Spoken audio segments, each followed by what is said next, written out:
ನಮಸ್ಕಾರ ಸ್ನೇಹಿತರೆ, ಕನ್ಯಾಕುಮಾರಿ ವಿಡಿಯೋಗೆ ನಿಮಗೆಲ್ಲ ಪ್ರೀತಿಯ ಸ್ವಾಗತ, ಸುಸ್ವಾಗತ. ಕನ್ಯಾಕುಮಾರಿಯು ಭಾರತದ ತುತ್ತ ತುದಿಯಲ್ಲಿದೆ ಮತ್ತು 3 ಸಮುದ್ರಗಳು ಸೇರುವ ಅದ್ಭುತ ಸ್ಥಳ. ಇದು ಕೇವಲ ಪ್ರವಾಸಿಗರಿಗಷ್ಟೇ ಅಲ್ಲ, ಇತಿಹಾಸ, ಸಂಸ್ಕೃತಿ, ಪ್ರಕೃತಿ ಪ್ರಿಯರಿಗೂ ಸುಂದರ ಸ್ಥಳ. ಈ ವಿಡಿಯೋದಲ್ಲಿ ನಾವು ಕನ್ಯಾಕುಮಾರಿಯ ಮುಖ್ಯ ಆಕರ್ಷಣೆಗಳು, ಪ್ರಯಾಣಕ್ಕೆ ಬೇಕಾದ ಅಗತ್ಯ ಮಾಹಿತಿಗಳ ಬಗ್ಗೆ ತಿಳಿಸಲಿದ್ದೇವೆ. ಆದ್ದರಿಂದ ವಿಡಿಯೋವನ್ನು ಕೊನೆವರೆಗೆ ನೋಡಿ ಮತ್ತೆ ಲೈಕ್, ಶೇರ್ ಮಾಡೋದನ್ನು ಮರೆಯಬೇಡಿ. ಹಿಂದಿನ ವಿಡಿಯೋದಲ್ಲಿ ತಿರುವನಂತಪುರದ ಅನಂತ ಪದ್ಮನಾಭಸ್ವಾಮಿಯ ದರ್ಶನವನ್ನು ಮುಗಿಸಿ ಸುತ್ತಮುತ್ತಲಿನ ಪ್ರೇಕ್ಷಣೀಯ ಸ್ಥಳಗಳನ್ನು ವೀಕ್ಷಿಸಿದ ಬಳಿಕ ನಾವು ಸಂಜೆ ತಿರುವನಂತಪುರದಿಂದ ಕನ್ಯಾಕುಮಾರಿಗೆ ಪರಶುರಾಮ್ ಎಕ್ಸ್‌ಪ್ರೆಸ್ ರೈಲಿನಲ್ಲಿ ಹೊರಟೆವು. ಟಿಕೆಟ್ ದರ 65 ರೂಪಾಯಿ ಇತ್ತು. ಸುಮಾರು 3 ಗಂಟೆಗಳ ಪ್ರಯಾಣದ ನಂತರ ನಾವು ಕನ್ಯಾಕುಮಾರಿ ತಲುಪಿದೆವು. ತಿರುವನಂತಪುರದಿಂದ ಕನ್ಯಾಕುಮಾರಿಗೆ 90 ಕಿಲೋಮೀಟರ್ ಅಂತರವಿದೆ. ನಾವು ರಾತ್ರಿ ಹೊತ್ತಿಗೆ ಕನ್ಯಾಕುಮಾರಿ ಪಟ್ಟಣ ತಲುಪಿದೆವು. ಪಟ್ಟಣವು ಸುಂದರವಾಗಿತ್ತು ಮತ್ತು ಸ್ವಚ್ಛವಾಗಿತ್ತು. ನಾವು ಸಮುದ್ರದ ಬಳಿ 1600 ರೂಪಾಯಿಗೆ ಎಸಿ ರೂಮ್ ತೆಗೆದುಕೊಂಡು ಅಲ್ಲಿಯೇ ರಾತ್ರಿ ಉಳಿದೆವು. ಹೋಟೆಲ್ ಊಟವು ರುಚಿಕರವಾಗಿತ್ತು. ನಮಗೆ ಯಾವುದೇ ತೊಂದರೆ ಆಗಲಿಲ್ಲ. ಊರಿನ ಊಟದ ಅನುಭವವನ್ನೇ ನೀಡಿತು. ಹೋಟೆಲ್ನಲ್ಲಿ ಊಟ ಮುಗಿಸಿದ ಬಳಿಕ ರೂಮ್ಗೆ ತಲುಪಿ ಚೆನ್ನಾಗಿ ವಿಶ್ರಾಂತಿ ಪಡೆದೆವು. ಬೆಳಿಗ್ಗೆ 5 ಗಂಟೆಗೆ ಎದ್ದು ಫ್ರೆಶ್ ಆಗಿ ಸೂರ್ಯೋದಯ ವೀಕ್ಷಣೆಗೆ ಸನ್ರೈಸ್ ಪಾಯಿಂಟ್ ಹತ್ತಿರಕ್ಕೆ ಹೋದೆವು. ಕನ್ಯಾಕುಮಾರಿಯಲ್ಲಿ ಸೂರ್ಯೋದಯವನ್ನು ವೀಕ್ಷಿಸಲು ಅತ್ಯುತ್ತಮ ಸ್ಥಳವೆಂದರೆ ಅದು ಸನ್ರೈಸ್ ಪಾಯಿಂಟ್. ಇದು ವವತೂರ್ ಬೀಚ್ ರಸ್ತೆಯಲ್ಲಿದೆ. ಈ ಸ್ಥಳವು ವಿಶೇಷವಾಗಿ ಜನಪ್ರಿಯವಾಗಿದೆ, ಏಕೆಂದರೆ ಇಲ್ಲಿ 3 ಸಮುದ್ರಗಳು, ಅರಬ್ಬಿ ಸಮುದ್ರ, ಬಂಗಾಳ ಕೊಲ್ಲಿ ಮತ್ತು ಹಿಂದೂ ಮಹಾಸಾಗರ ಒಟ್ಟಾಗಿ ಸೇರುವ ದೃಶ್ಯವನ್ನು ಕಾಣಬಹುದು. ಸೂರ್ಯೋದಯದ ಸಮಯದಲ್ಲಿ ಸೂರ್ಯನು ವಿವೇಕಾನಂದ ಶಿಲಾ ಸ್ಮಾರಕ ಮತ್ತು ತಿರುವಳ್ಳುವರ್ ಪ್ರತಿಮೆಯ ನಡುವೆ ಉದಯಿಸುತ್ತಾನೆ. ಇದು ಅತ್ಯಂತ ಮನೋಹರ ದೃಶ್ಯವನ್ನಾಗಿ ಮಾಡುತ್ತದೆ. ಸೂರ್ಯೋದಯವನ್ನು ಉತ್ತಮವಾಗಿ ವೀಕ್ಷಿಸಲು ಬೆಳಿಗ್ಗೆ 5:30ಕ್ಕೆ ಸ್ಥಳಕ್ಕೆ ತಲುಪುವುದು ಶ್ರೇಷ್ಠ. ಈ ಸ್ಥಳದಲ್ಲಿ ಕುಳಿತುಕೊಳ್ಳಲು ಮತ್ತು ನಿಂತುಕೊಳ್ಳಲು ವ್ಯವಸ್ಥೆಗಳಿವೆ, ಆದರೆ ಜನಸಂದಣಿಯನ್ನು ತಪ್ಪಿಸಲು ಮುಂಚಿತವಾಗಿ ತಲುಪುವುದು ಒಳಿತು. ಮೋಡಕವಿದ ವಾತಾವರಣವಿದ್ದ ಕಾರಣ ನಮಗೆ ಸೂರ್ಯೋದಯದ ದರ್ಶನವಾಗಲಿಲ್ಲ. ನಮ್ಮ ಭಾಗ್ಯದಲ್ಲಿ ಇದ್ದಿದ್ದು ಇಷ್ಟೇ ಎಂಬ ಭಾವನೆಯಲ್ಲಿ ನಾವು ಬಳಿಕ ಕನ್ಯಾಕುಮಾರಿ ದೇವಾಲಯದ ಕಡೆಗೆ ಹೊರಟೆವು. ಈ ದಾರಿಯಲ್ಲಿ ಹಲವಾರು ಕ್ರೈಸ್ತ ಕುಟುಂಬಗಳು ಹಾಗೂ ಚರ್ಚುಗಳಿವೆ. ನಾವು ಹೋದಾಗ ಚರ್ಚುಗಳಲ್ಲಿ ಪ್ರಾರ್ಥನೆ ನಡೆಯುತ್ತಿತ್ತು. ಇಲ್ಲಿ ಹಲವಾರು ಮೀನುಗಾರ ಕುಟುಂಬಗಳಿದ್ದು ಅವರು ಮೀನುಗಾರಿಕೆಯಲ್ಲಿ ತೊಡಗಿರುವ ದೃಶ್ಯಗಳು ಕಣ್ಣಿಗೆ ಹಬ್ಬದ ಅನುಭವವನ್ನು ನೀಡುತ್ತವೆ. ದೇವಾಲಯದಲ್ಲಿ ತುಂಬಾ ಜನಸಂದಣಿ ಇತ್ತು, ಆದರೆ ಅದೃಷ್ಟವಶಾತ್ ನಮಗೆ ವಿಐಪಿ ಕ್ಯೂನಲ್ಲಿ ಒಳಹೋಗಲು ಅವಕಾಶ ನೀಡಿದರು. ಇದರಿಂದಾಗಿ ಸುಮಾರು 30 ನಿಮಿಷಗಳಲ್ಲಿ ದೇವರ ದರ್ಶನ ಸಾಧ್ಯವಾಯಿತು. ಕನ್ಯಾಕುಮಾರಿ ದೇವಿ ಇತಿಹಾಸ. ಕನ್ಯಾಕುಮಾರಿ ದೇವಿಯು ತಮಿಳುನಾಡಿನ ಕನ್ಯಾಕುಮಾರಿ ನಗರದಲ್ಲಿರುವ ಪ್ರಸಿದ್ಧ ಶಕ್ತಿಪೀಠ. ಇದು 51 ಶಕ್ತಿಪೀಠಗಳಲ್ಲಿ ಒಂದಾಗಿದೆ. ಇಲ್ಲಿನ ದೇವಿಯನ್ನು ಭಗವತಿ ಅಮ್ಮನ್ ಅಥವಾ ಕುಮಾರಿ ಅಮ್ಮನ್ ಎಂಬ ಹೆಸರಲ್ಲಿಯೂ ಪೂಜಿಸಲಾಗುತ್ತದೆ. ಪ್ರಾಚೀನ ಕಾಲದಲ್ಲಿ ಭೂಮಿಯಲ್ಲಿ ಅನೇಕ ರಾಕ್ಷಸರು ವಾಸಿಸುತ್ತಿದ್ದರು. ಅವರಲ್ಲಿ ಪ್ರಮುಖನು ಬಾಣಾಸುರ. ಅವನಿಗೆ ದೇವತೆಗಳಿಂದ ವರವೊಂದಿತ್ತು. ಅದೇನೆಂದರೆ ಅವನಿಗೆ ಕೇವಲ ಕನ್ಯೆಯೊಬ್ಬಳೇ ಸಂಹರಿಸಬಲ್ಲಳು ಎಂದು. ಅದೇ ಸಮಯದಲ್ಲಿ ಪಾರ್ವತಿ ದೇವಿ ದೇವಲೋಕದಿಂದ ಕನ್ಯೆಯ ರೂಪದಲ್ಲಿ ಭೂಮಿಗೆ ಅವತಾರ ತೆಗೆದುಕೊಂಡಳು. ಶಿವನನ್ನು ಪತಿಯನ್ನಾಗಿ ಮಾಡಿಕೊಳ್ಳಬೇಕೆಂಬ ನಿರ್ಧಾರ ತೆಗೆದುಕೊಂಡಳು. ಶಿವನು ಮದುವೆಗೆ ಒಪ್ಪುತ್ತಾನೆ, ಆದರೆ ವಿವಾಹದ ಸಮಯದಲ್ಲಿ ವಿಷ್ಣು ದೇವರು ತಮ್ಮ ಯುಕ್ತಿಯಿಂದ ಮದುವೆಯ ಸಮಯವನ್ನು ವಿಳಂಬಗೊಳಿಸುತ್ತಾರೆ. ಇದರಿಂದ ಮದುವೆ ವಿಫಲವಾಗುತ್ತದೆ. ಹಾಗಾಗಿ ದೇವಿ ಶಾಶ್ವತವಾಗಿ ಕನ್ಯೆಯಾಗಿ ಉಳಿದಳು. ಈ ಘಟನೆಯಿಂದ ಈ ಸ್ಥಳಕ್ಕೆ ಕನ್ಯಾಕುಮಾರಿ ಎಂಬ ಹೆಸರು ಬಂದಿದೆ. ಬಾಣಾಸುರನ ವಧೆ.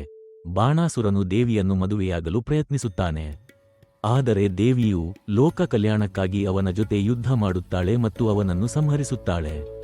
ಇದರಿಂದ ಲೋಕದಲ್ಲಿ ಪುನಃ ಶಾಂತಿ ಸ್ಥಾಪನೆಯಾಗುತ್ತದೆ. ಕನ್ಯಾಕುಮಾರಿ ದೇವಿ ಮಂದಿರವು ಸಮುದ್ರದ ತೀರದಲ್ಲಿದೆ. ದೇವಿಯ ದೃಷ್ಟಿ ನೇರವಾಗಿ ಸಮುದ್ರದತ್ತ ಇದೆ.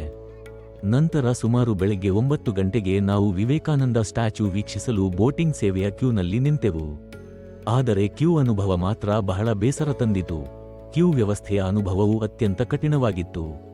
ಕ್ಯೂನಲ್ಲಿ ನಿಂತಿರುವಾಗ ಕುಡಿಯುವ ನೀರು ಸೇರಿದಂತೆ ಮೂಲಭೂತ ಸೌಲಭ್ಯಗಳು ಲಭ್ಯವಿರಲಿಲ್ಲ. ಶೌಚಾಲಯವು ಕೇವಲ ಒಂದೇ ಇದ್ದು ಅದು ಕೂಡ ಕ್ಯೂ ಪ್ರದೇಶದ ಹೊರಗಡೆ ಇರುವುದರಿಂದ ಸಮಸ್ಯೆ ಉಂಟಾಯಿತು. ಕ್ಯೂ ಪ್ರದೇಶದಲ್ಲಿ ಆಹಾರವೂ ಲಭ್ಯವಿರಲಿಲ್ಲ. ನಾವು ಬೆಳಗ್ಗೆ 8 ಗಂಟೆಗೆ ಕ್ಯೂನಲ್ಲಿ ನಿಂತು ಬೋಟ್ ಹತ್ತಿದ್ದು ಮಧ್ಯಾಹ್ನ 2 ಗಂಟೆಗೆ. ಕ್ಯೂ ವ್ಯವಸ್ಥೆಯನ್ನು ನಿರ್ವಹಿಸುವ ಯಾವುದೇ ಸಿಬ್ಬಂದಿ ಸ್ಥಳದಲ್ಲಿರಲಿಲ್ಲ. ಜನರು ಎಲ್ಲಿ ಬೇಕೆಂದರಲ್ಲಿ ಕ್ಯೂಗೆ ಸೇರುತ್ತಿದ್ದರು. ಇದು ಸರಿಯಾಗಿ ಕ್ಯೂನಲ್ಲಿ ನಿಂತವರಿಗೆ ಕಿರಿಕಿರಿ ಮತ್ತು ಅಸಮಾನತೆಯನ್ನುಂಟು ಮಾಡುತ್ತಿತ್ತು. ಫೆರ್ರಿಗಳು ಸಂಖ್ಯೆ ಕಡಿಮೆ ಇರುವುದರಿಂದ ಕ್ಯೂನಲ್ಲಿ ಜಾಸ್ತಿ ಸಮಯ ಹಾಳಾಗುತ್ತದೆ. ಕಾಯುವ ಸ್ಥಳದಲ್ಲಿ ನೆರಳು ಅಥವಾ ಕುಳಿತುಕೊಳ್ಳಲು ಸೌಲಭ್ಯಗಳ ಕೊರತೆಯಿದೆ. ಇಲ್ಲಿ 2 ವಿಧದ ಫೆರ್ರಿ ಟಿಕೆಟ್ ವ್ಯವಸ್ಥೆ ಇದೆ, 75 ರೂಪಾಯಿ ಮತ್ತು 300 ರೂಪಾಯಿದು. ಆದರೆ ಈ ದರಗಳಿಗೆ ಹೊಂದುವಂತ ಸೌಲಭ್ಯಗಳು ಲಭ್ಯವಿಲ್ಲ. ಈ 2 ಕ್ಯೂಗಳ ನಡುವೆಯೂ ಪ್ರವಾಸಿಗರಲ್ಲಿ ಹಲವು ಗೊಂದಲವಿದೆ. 75 ರೂಪಾಯಿ ಕ್ಯೂ, ಇದು ಸಾಮಾನ್ಯ ಫೆರ್ರಿ ಟಿಕೆಟ್. ಈ ಟಿಕೆಟ್ ಪಡೆದವರು ಉದ್ದವಾದ ಕ್ಯೂನಲ್ಲಿ ನಿಲ್ಲಬೇಕಾಗುತ್ತದೆ. ವಿಶೇಷವಾಗಿ ವಾರಾಂತ್ಯಗಳು ಅಥವಾ ರಜಾದಿನಗಳಲ್ಲಿ 6 ರಿಂದ 7 ಗಂಟೆಗಳವರೆಗೆ ಕಾಯುವ ಸಾಧ್ಯತೆ ಇದೆ.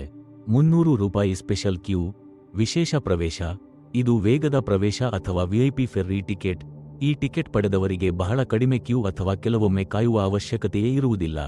ನಿಜವಾಗಿ ಹೇಳಬೇಕಾದರೆ, ಇಷ್ಟು ಸುಂದರವಾದ ಮತ್ತು ಪವಿತ್ರತೆಯನ್ನು ಹೊಂದಿರುವ ಸ್ಥಳಕ್ಕೆ ಉತ್ತಮ ನಿರ್ವಹಣೆಯ ಅವಶ್ಯಕತೆ ಇದೆ. ಇವೆಲ್ಲ ಗೊಂದಲಗಳ ನಡುವೆಯೂ ಕೊನೆಗೆ ನಾವು ವಿವೇಕಾನಂದ ಶಿಲಾ ಸ್ಮಾರಕವನ್ನು ತಲುಪಿದೆವು. ಫೆರ್ರಿ ಬೋಟ್ ಪ್ರಯಾಣವು ಆಕರ್ಷಣೀಯವಾಗಿತ್ತು.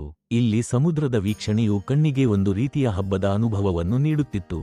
ತಲುಪಿದ ತಕ್ಷಣ ಎಂಟ್ರಿಯ ಬಳಿ ಟಿಕೆಟ್ ಕೌಂಟರ್ ಮತ್ತು ಚಪ್ಪಲಿ ಸ್ಟ್ಯಾಂಡ್ ಇವೆ. ಅಲ್ಲಿ ಟಿಕೆಟ್ ಪಡೆದು ಚಪ್ಪಲಿಗಳನ್ನು ನಿಗದಿತ ಸ್ಥಳದಲ್ಲಿ ಇಟ್ಟು ನಾವು ಮುಂದೆ ಸಾಗಿದೆವು. ವಿವೇಕಾನಂದ ಶಿಲಾ ಸ್ಮಾರಕಕ್ಕೆ ಪ್ರವೇಶ ಸಮಯ ಮತ್ತು ಶುಲ್ಕ.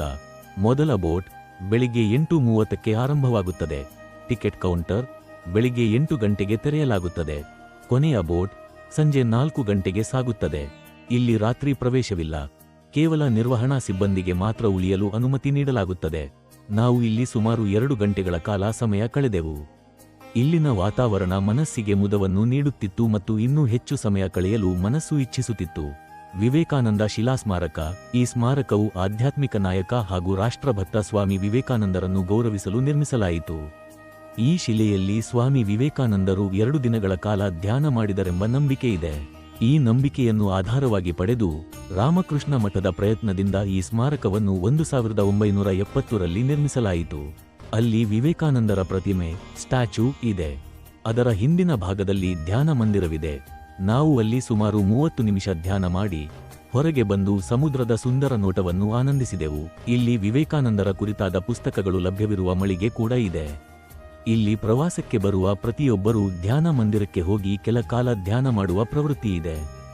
ಈ ಶಿಲೆಯಿಂದ ಸುತ್ತಲಿನ ದೃಶ್ಯ ಬಹಳ ಆಕರ್ಷಕವಾಗಿರುತ್ತದೆ. ಅದರ ಪಕ್ಕದಲ್ಲೇ ಶ್ರೀಪಾದ ಮಂಟಪವಿದೆ. ಇದು ಬಂಡೆಯ ಮೇಲೆ ಕನ್ಯಾಕುಮಾರಿ ದೇವಿಯ ಪಾದದ ಗುರುತು ಇದೆ ಎಂಬ ನಂಬಿಕೆ ಇದೆ. ಭಕ್ತರು ಇದನ್ನು ಅತ್ಯಂತ ಪವಿತ್ರ ಸ್ಥಳವೆಂದು ಪರಿಗಣಿಸುತ್ತಾರೆ.